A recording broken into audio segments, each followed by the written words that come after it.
One more. One more. Jen? Okay. Henry? Okay, I got it. okay, you got it. Is this on? Yes. On behalf of the Springfield Lions Club, we'd like to present Burrito Brigade with this check for $500 for all the great work that you do in our community. Thank you. Do I say what the, okay. Thank you for having me and having me present. The money we asked for was to supply more lumber to make more little free pantries. We have 10 in town now, and Willamette High School's senior design class has agreed to make 5 more. So that's what part of this money will go towards. We are having a huge success with supplying them, and people seem to be, the goal is that it's a supplement, like it's, canned food and boxes of stuff and loaves of bread so that families can supplement till the end of the month. And they've been really successful. We have 10, and now with this we can make even more, and your support is great. We've been doing, February will be 6 years of making burritos, and now we're just doing more because there's a huge hunger need in this community, and so we're doing what we can. So thank you so much for this. And where do you make them? So we rent, on Sundays we rent First Christian's basement kitchen, and then on Saturdays we use Bethesda Lutheran on Royal. We don't have our own space, but churches have been really awesome with, being able to use a commercial kitchen for a very, very small fee. So yeah, and then the pantry, so far we have 3 in Springfield. So if you guys are ever, Where are they? so there's one on 49th and B, there's one on 9th and between C and D, and then there is one on 26th. So if you're, any of those are in your neighborhood and you want to just drive by and check them, you had a question?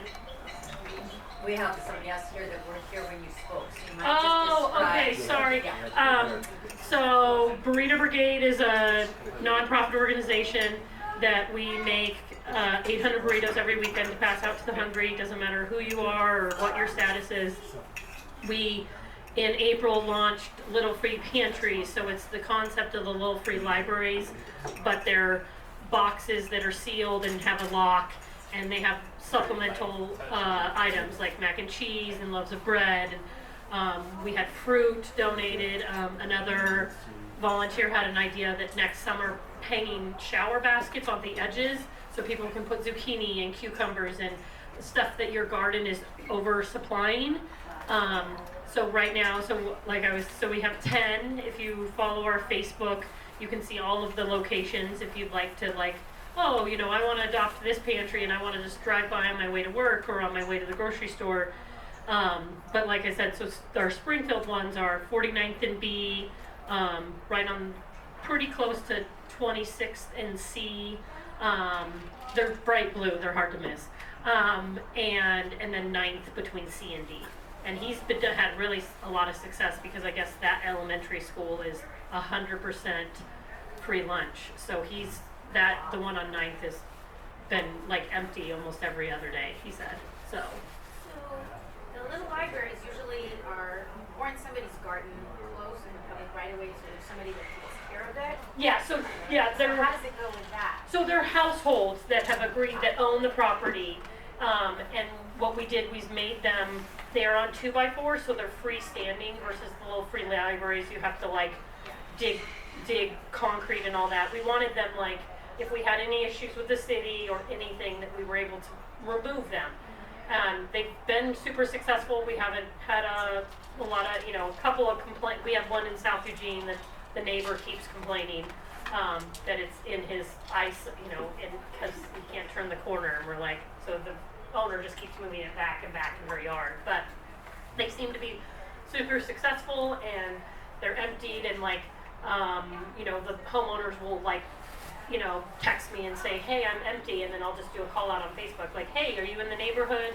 Can you pick up a couple of cans of soup while there's a grocery store, a couple boxes of mac and cheese. But my, hope with my project was to, supplement, not give, you know, a ton of groceries for a family, but like supplement, like they can grab a loaf of bread, a bag of potatoes, a bag of fruit, you know, and so. Any other? Sorry, I forgot that. Yeah. I just think we really need, being involved with children over the last 20 years and seeing what often is given as a gift, a lot of it wouldn't really fall under the nutritional guidelines. Yes, and So we need to make a concerted effort to actually read the labels of what we put in there and choose things to give that are really beneficial and yeah, that's why I try to focus on bread, potatoes, like things that can be, yeah, apples and pears in the summer has been great. People have been, we had a woman that was like, I think it was like almost half a dozen cucumbers a day she put in the pantry by her house, you know, because people get produce that's just overabundance, and imagine being able to like leave it, you know, a handful of apples, a handful of pears, a bag of potatoes, you know, instead of the processed food. Is my goal at least. I Yeah. just wondered how many volunteers you have making burritos. So Saturday we make 350 burritos, and it takes about 10 to 15 volunteers. Sunday makes 450 burritos, and so it takes about 15 to 20. I actually had, a week ago, I had 42 people show up, and I made sure every single person had a job. So I had a whole fraternity show up, and then like 10 South Eugene Honor Society. The teacher had sent 5, but they each brought a friend. So I have yet to send a volunteer away. It was really great. Like 6 of these girls just decided to write happy messages on the foil because there was nothing left to do. So it was like, have a great day, you're loved, you're important, you know, and imagine like getting a hot burrito and reading, you know, you're important, so, you know, and so it was really great. And so so thank you for your support, and we definitely could not do it without the community. So.